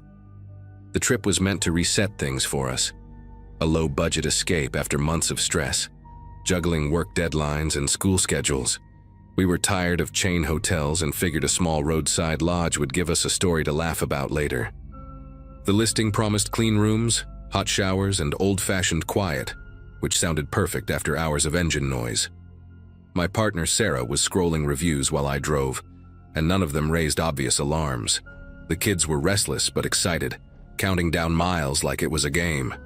When the GPS told us to turn onto a narrow gravel road, I remember thinking how empty everything looked. Fields stretched out on both sides, and the silence pressed in the moment we slowed down.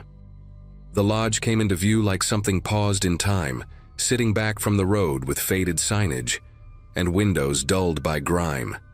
Paint peeled in long strips, and weeds pushed through cracks in the parking lot as if no one bothered fighting them anymore. No cars were parked outside, not even near the entrance, which felt strange for mid-afternoon. A single figure stepped out from the office door, a man with a stiff posture and clothes that looked slept in rather than worn. He spoke politely but didn't offer small talk, keeping his answers short and his eyes drifting past us instead of meeting them. The air smelled faintly of damp wood and something sour I couldn't place. Inside the office, half the lights were off, and a dusty fan hummed without moving much air. We exchanged a glance, the kind that says you're noticing the same thing but don't want to scare the kids yet. The room itself was functional but unsettling, like it had been cleaned just enough to pass a glance. The curtains were heavy and blocked most of the daylight, making the space feel smaller than it was. While unpacking, I noticed a thudding noise coming from somewhere behind the building, irregular and low, as if something heavy was being shifted around. Sarah tried opening a side exit near the vending machines, only to find it locked from the outside, which didn't make sense for a guest area. Another door near the back stairwell was blocked the same way. When I stepped out to get fresh air, I caught sight of items tucked behind a dumpster. A worn backpack, a single sneaker, and a phone case cracked down the middle. They weren't trash, not arranged like garbage, but hidden, pushed out of sight. The noise started again, closer this time, and the skin along my arms prickled despite the heat. We didn't announce our decision, but it happened all at once. Sarah quietly told the kids to put their shoes back on and grab their bags without asking questions. I walked to the office to return the key, and the man looked surprised, almost annoyed when I said we were leaving early. He didn't ask why, just took the key and slid it into a drawer already full of them. Back outside, the sky was beginning to shift toward evening, shadows stretching longer across the empty lot. As we drove away, I checked the mirror more than necessary, half expecting headlights to appear behind us. None did, but the sense of relief didn't hit until the lodge disappeared from view. We never reported the place, mostly because we didn't know what to say without sounding paranoid. Even now, I think about those hidden belongings and wonder who they belonged to, and whether leaving before nightfall was the only reason we got back on the road safely. We kept driving until the road finally led us to a stretch with actual traffic, the kind where headlights pass often enough to remind you other people exist. No one spoke for a while, not even the kids, which told me more than questions ever could. The radio played softly, some talk show fading in and out as hills interrupted the signal. Every now and then, Sarah would glance at me like she wanted to say something, then stop herself. My thoughts kept circling back to the locked exits, the way they weren't jammed or broken but deliberately secured. That detail stuck with me more than the noise or the empty lot. It suggested planning, not neglect. By the time the sun dipped lower, the tension inside the car felt heavier than the luggage in the trunk. We pulled into a small gas station just before dusk, the kind with buzzing lights and a single cashier behind thick glass. While filling up, I noticed my hands still weren't steady, even though we were clearly out in the open. Sarah took the kids inside to use the restroom, and I stayed by the pump, scanning the lot out of habit. A family minivan rolled in, then a pickup truck, and the normalcy of it all felt almost unreal. Inside, Sarah mentioned that one of the kids had asked why the doors at the lodge were locked, and she'd brushed it off as an old building issue. The lie sounded thin even to her own ears. We agreed not to stop anywhere isolated again that day, no matter how tired we got. As night settled in, the image of those items behind the building kept replaying in my head. They weren't weathered enough to have been there long, and they didn't belong together, which made it worse. I thought about going back earlier, convincing myself we were overreacting, but the idea of returning after dark made my chest tighten. At one point, Sarah suggested calling a non-emergency line just to report the locked exits and the abandoned feel of the place. We talked it through and realized we had no concrete proof of anything, just instincts and fragments. Still, instincts exist for a reason, and ignoring them had never ended well for anyone I knew. We decided that if we saw the lodge listed again during the trip, we'd leave a warning review without accusations, just facts.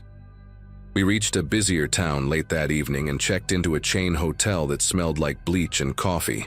The relief was immediate and almost embarrassing, like we'd escaped something without knowing exactly what it was. The kids finally relaxed, laughing at the TV while eating snacks from a vending machine that actually worked. Sarah and I stayed up longer than usual, replaying the day in quiet voices, making sure our memories matched. Nothing else happened that night. No calls, no strange encounters. Just sleep that came hard but stayed. Even now, years later, I can't explain what that lodge was really used for. All I know is that leaving when we did felt like a decision that closed a door we were never meant to open. The next morning, the drive resumed under a pale sky, and the previous day felt unreal in a way that made details sharpen instead of fade. Every time we passed a turnoff toward open land, I felt a small spike of tension, like my body remembered something my mind wanted to shelve. The kids asked if we could ever go back to a place like that lodge, curious in the way only they can be, and Sarah answered quickly that some places just aren't meant for families. I replayed the man's expression when we returned the key, the way he didn't bother pretending to care. It wasn't hostility exactly, more like impatience, as if we'd interrupted a routine he expected to continue. That stuck with me more than the noise ever did.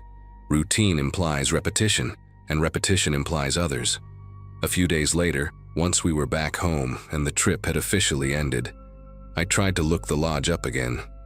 The listing was still there, photos unchanged, descriptions still cheerful and vague. I scrolled through recent reviews and noticed something unsettling. Gaps. Weeks with nothing. Then a sudden short, overly positive comment that read like it was written to fill space rather than describe a stay. I wrote a careful review of our own, sticking to what we experienced without speculation. I mentioned the lack of guests, the locked exits, and the belongings behind the building, choosing words that couldn't be brushed off as dramatic. Hitting post felt heavier than it should have, like tossing a note into deep water and hoping someone else would find it. Not long after that, the listing disappeared entirely. No explanation, no archived page, just gone. Sarah noticed it first and called me over, and we stared at the screen longer than necessary. I checked other booking sites, different spellings, even the map location itself. The place still existed on satellite view, but no accommodation information came up anymore. That was the closest thing to an answer we ever got, and it didn't feel comforting. If anything, it confirmed that something about that lodge didn't survive attention. We talked briefly about contacting authorities again, but with no listing and no new information, it felt like chasing a shadow.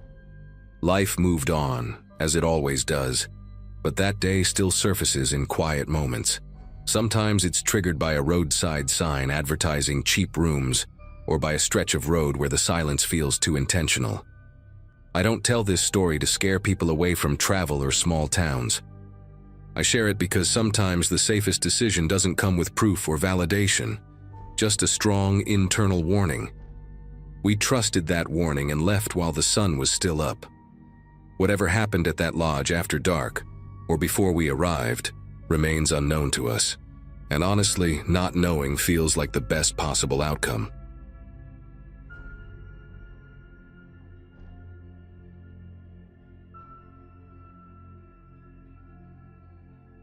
That stretch of road sits in my memory like a long breath I never finished exhaling. I was on a road trip with my friend Logan, heading across the state to clear my head after a messy few months at work. At the time, my life felt paused, like I was drifting between decisions, filling days with movement just to avoid sitting still. We weren't rushing anywhere, just driving, talking, stopping for gas when the tank dipped too low. The highway thinned out as the afternoon went on, the scenery flattening into fields and distant tree lines. Radio stations faded one by one until static filled the car. It felt normal in that rural, middle-of-nowhere way you don't question until later. Looking back, the quiet should have registered as a warning, but it didn't. The car gave out without drama, a sudden loss of power followed by a gentle roll onto the shoulder. Logan tried the ignition a few times while I popped the hood, even though I know nothing about engines. The air smelled hot and dry, and the wind carried dust from the road into my mouth. My phone showed no service, not even a flicker of signal. Logan checked his too, then laughed it off, saying it was kind of nice to be unreachable. We decided to wait, figuring someone would pass eventually. Cars were rare out there, which made each one feel louder and more noticeable. That's when the pickup appeared for the first time. It came from behind us, dark-colored and older, with a rattling sound that lingered after it passed. The driver slowed just enough to look, his head turning toward us before the truck picked up speed again. A few minutes later, the same pickup came back from the opposite direction, slowing even more this time. Logan joked that the guy must be lost, but his voice didn't sound convinced. The third pass was slower than the second, the tires crunching on gravel near the shoulder. I noticed how the truck stayed aligned with us longer than necessary. When it finally pulled ahead, the quiet afterward felt heavier than before. We stopped joking then. The pickup returned again and didn't pass this time. It pulled over a short distance ahead of us, hazard lights blinking in an uneven rhythm. The driver stepped out slowly, wearing a ball cap pulled low and boots that looked too clean for roadside work. He asked if we needed help, his voice calm but oddly flat, like he was reading lines he'd practiced. Logan thanked him and said we had someone coming, even though that wasn't true. The man lingered, offering tools, a ride, anything that would get us into his truck. His eyes kept moving between us and our car, never settling long enough to feel normal. When we refused again, his expression hardened just a little before he nodded and walked back to his pickup. We waited until the sound of his engine disappeared before either of us spoke. We sat in the car with the doors locked, the windows cracked just enough to let air in. Time stretched in a strange way out there, every minute feeling both slow and rushed. I kept checking the road in both directions, expecting the pickup to reappear at any second. Logan tried to keep things light, talking about food we'd get once we reached civilization again, but he kept glancing at the rearview mirror. Another vehicle eventually passed, a sedan that didn't slow down at all, and for a moment that felt worse than being noticed. The sun started sinking lower, pulling long shadows across the asphalt. I realized how exposed we were. Two people stranded with nowhere to go if someone decided to stop again. The pickup came back just as the light began to soften into early evening. This time it slowed even more, almost crawling past us before stopping several car lengths behind. The driver didn't get out right away. He sat there with the engine running, window halfway down, watching us through the side mirror. Logan whispered that we should stay put and not react. When the man finally stepped out, he didn't smile or speak at first. He walked closer than before, close enough that I could smell oil and cigarettes on his clothes. He repeated the offer to help, his tone sharper now, less friendly. We told him again that we were fine, that assistance was on the way. He stared at us for a long second too long, then returned to his truck without another word, and drove off fast enough to kick dust into the air. After that, neither of us talked much. The silence felt intentional, like speaking might invite attention back to us. Eventually, a roadside service truck appeared from the opposite direction, its lights flashing in a way that felt unreal with relief. The driver was all business, hooking up the car and asking quick questions while I kept scanning the highway. I half expected the pickup to roar back into view before we left. As we pulled away, I looked back at the stretch of road shrinking behind us, trying to memorize every detail in case it mattered later. Logan let out a long breath and said he hadn't realized how tense he'd been until that moment. We ended up at a small town not far from there, waiting in a diner while the car was looked at. The place smelled like grease and burnt coffee, comforting in its familiarity. While Logan talked to the mechanic, I scrolled through local news on the diner's weak Wi-Fi. That's when I saw it, a short article buried near the bottom of the page. It mentioned a string of recent roadside robberies along a nearby highway, all involving stranded drivers and a dark pickup that would circle back before the attacks. The descriptions matched too closely to ignore. I read it twice, then a third time, my chest tightening with each detail. I showed the article to Logan and the color drained from his face as he read. The robberies hadn't happened far from where we broke down, and the pattern was almost identical. Victims had accepted help or rides thinking they had no other option. The article didn't say whether anyone had been caught. We paid our bill and left without finishing our food, both of us quiet during the rest of the drive. Even now, I think about how easily things could have gone differently if we'd made one small choice. That day taught me how thin the line is between an inconvenience and something much worse, especially when you're alone on the road.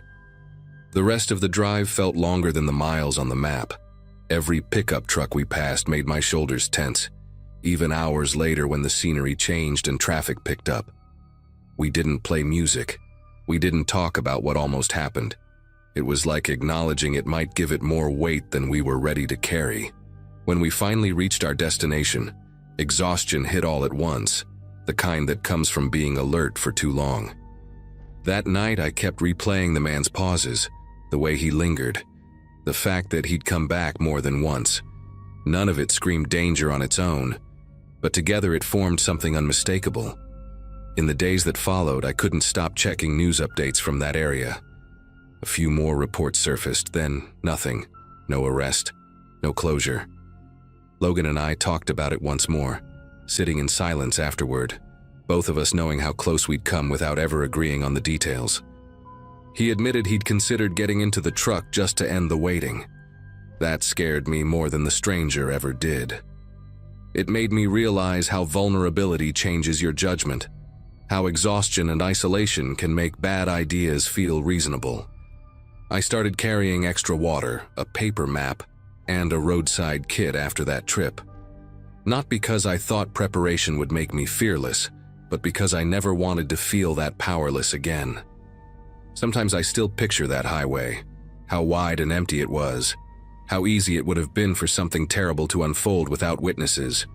The scariest part wasn't the man or the truck, but how ordinary it all felt while it was happening. No dramatic moment, no clear signal, just a slow, tightening sense that something wasn't right. To this day, I don't know what the driver intended or how many people didn't get as lucky as we did. Maybe he was involved, maybe he wasn't. All I know is that we left that road intact because we trusted our instincts and stayed put, even when waiting felt unbearable. That experience changed how I see quiet places and helpful strangers. Some stretches of road don't forgive small mistakes, and some warnings don't come with sirens or signs. They come as repetition, patience, and the feeling that someone is watching a little too closely.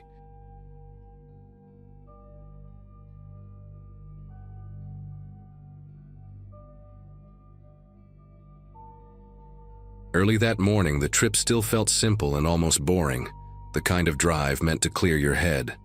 The plan was to cross a few states in one stretch, just me, Mason, and Riley rotating the wheel, chasing that loose feeling you get when the road keeps unspooling ahead of you. Life at that point was steady but numb, long work weeks, cheap takeout, and the sense that every day looked the same. A road trip felt like pressing pause, even if only for a weekend. The car smelled like gas station coffee and the citrus wipes Riley kept using on the dashboard. We joked about playlists, missed exits, and how the GPS always sounded annoyed. Nothing about the day hinted that it would stay with me this long. By late afternoon, the highway thinned out, traffic dissolving into long gaps of silence between passing cars. The GPS rerouted us without warning. insisting we take a narrow exit that cut through farmland instead of staying straight. At first, it felt harmless, rolling hills, endless fences, and fields that looked abandoned rather than worked. Cell service faded bar by bar until the screen showed nothing but the map and our blinking dot. Mason tapped the phone like that would fix it, laughing it off. But the laugh didn't last long. The road narrowed, asphalt cracking into uneven patches, and the sky started turning a heavy gray. We passed no houses, no stores, just mailboxes leaning at odd angles. Eventually, we reached a small cluster of buildings that barely qualified as a town. A gas pump with peeling paint, a diner with one flickering light, and a handful of trucks parked like they'd been there forever. We pulled in, relieved to see people at all. Inside the diner, the air smelled like old grease and burnt coffee, and conversations died the second we walked in. The locals stared openly, not curious, just watchful. I asked an older man behind the counter how to get back to the highway, keeping my tone friendly. He didn't answer right away, just looked past me toward the window, then muttered something about taking the long way around. Another woman shook her head, whispering that the roads weren't safe after dark without explaining why. When we stepped back outside, the sun was already sinking, shadows stretching too fast across the dirt lot. Mason pointed out that one of the trucks had started its engine as we left, the sound low and deliberate. As we drove away, another set of headlights appeared in the rearview mirror, then another farther back. No one passed us, no one honked. They just stayed there, matching our speed. Riley tried the GPS again, but the screen stayed frozen, useless. The silence inside the car felt heavier than the night settling around us. That was the moment the trip stopped feeling like an escape and started feeling like a mistake. The farther we drove, the more deliberate it felt, like the road itself was closing in. The pavement thinned into gravel in places, tires crunching louder than they should have. The vehicles behind us multiplied until I counted 3 sets of headlights, spaced evenly, never drifting. Mason kept glancing at the mirrors, jaw tight, saying they were probably locals heading home, but his voice didn't match the words. Riley suggested turning around, but the idea of going back past that diner made my chest tighten. There were no streetlights, just our headlights carving a narrow tunnel through the dark. Every farmhouse we passed sat far back from the road, windows black, as if no one lived there at all. We slowed near a fork in the road, unsure which way to go, and that's when one of the vehicles behind us flashed its high beams, sharp and sudden. Another did the same a second later, like a signal. Mason accelerated, dust kicking up behind us, and the headlights closed the distance almost immediately. One truck pulled alongside us just long enough for me to see a silhouette leaning toward the window, arm resting out the side, before dropping back again. No one tried to pass. They didn't need to. They seemed content keeping us where we were. My thoughts kept circling the same question. Why not just let us leave? Riley spotted a faded sign half buried in weeds pointing toward the highway, or what we hoped was the highway. Mason took the turn without slowing, the car jolting as we hit a rougher stretch of road. The vehicles behind us hesitated for the first time, engines roaring louder as they adjusted. One peeled off, disappearing down a side road, but 2 stayed with us. The road climbed a small hill, then dipped sharply, trees closing in on both sides. For a moment, the headlights vanished behind a curve, and the silence felt unreal, like holding your breath underwater. That relief shattered when the headlights reappeared closer than before. Mason pushed the car harder than he ever had, the engine whining in protest. The road straightened, and ahead, faint but unmistakable, were the reflective markers of the highway.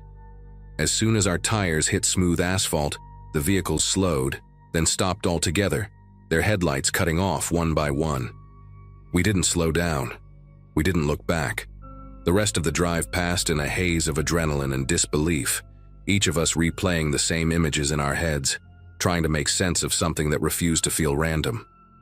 Once we stopped at a rest area, none of us got out of the car right away. The lights buzzed overhead, bright and sterile, and it felt wrong that other travelers moved around like nothing had happened. Mason finally killed the engine and just sat there, hands on the wheel, breathing slowly like he was trying not to shake.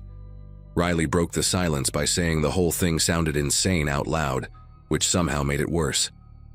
We replayed every second. The looks in that diner, the way the trucks moved in sync, the silence when we asked simple questions. No one had a theory that made sense. We agreed on one thing only. That wasn't random.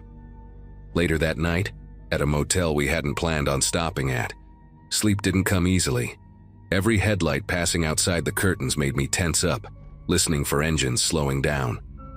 I started searching online, not knowing exactly what I was looking for, just typing fragments of what we experienced. Buried in local forums and old news posts were mentions of stranded motorists, assaults that never led anywhere, people found injured on back roads with no memory of who helped or hurt them. The locations were vague, unnamed, but the details lined up in uncomfortable ways. The comments were worse than the articles, locals warning outsiders not to wander, not to trust detours. Seeing it written by strangers made my skin prickle. The next morning we decided not to report anything. That choice still bothers me, but at the time, we couldn't explain what happened without sounding unhinged. No plates, no faces, no clear crime, just fear and instinct. Instead, Mason altered the rest of the route manually, triple-checking every stop. Riley barely joked anymore, staring out the window like the landscape itself might turn on us. We stayed on major highways, ignored every suggested shortcut, and didn't stop unless there were crowds around. The trip ended early, not because of distance, but because none of us wanted to keep pretending this was still fun. What sticks with me isn't just the fear, but how coordinated it all felt. Those people didn't panic or rush. They controlled the pace, the silence, the road itself. Whatever happens out there doesn't rely on luck or opportunity. It relies on travelers trusting a screen to guide them somewhere unfamiliar. I still take road trips, but I plan them like a paranoid person now. Offline maps, printed routes, and a hard rule to never follow a detour once service drops. Some places don't want visitors, and they make that clear in ways that never show up on a map.